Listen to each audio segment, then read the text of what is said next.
So, ich habe jetzt meine Spießer mit verheizt. Wie man sieht, ist noch ein schönes Glutnest drin. Wenn man das jetzt will, kann man sich hier kleinere Äste nehmen. Das sind noch meine anderen zwei Spießer, die habe ich nicht gebraucht. Könntet die auflegen, dann langsam größere Äste nehmen und man hätte wieder ein schönes Feuer. Also hier liegt noch ein bisschen Holz rum. Ich weiß jetzt auch echt nicht mehr, ist das noch von meiner letzten Aktion, die ist schon eine Weile her, wo ich hier war.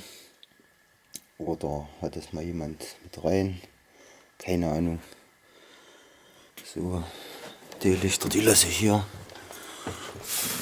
Kann man noch mal nehmen.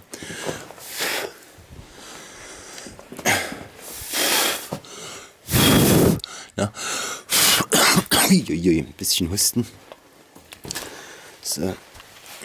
Das war mal schade drum, wenn man gerade so ein schönes Feuerchen gemacht hat. Vorsicht.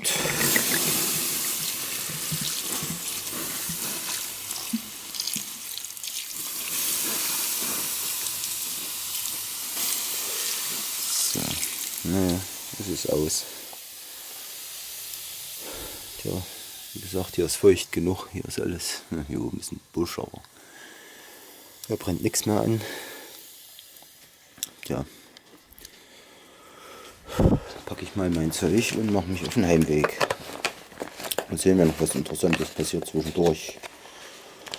Ja, dann nehme ich noch mal auf. Ansonsten gute Nacht und bis demnächst.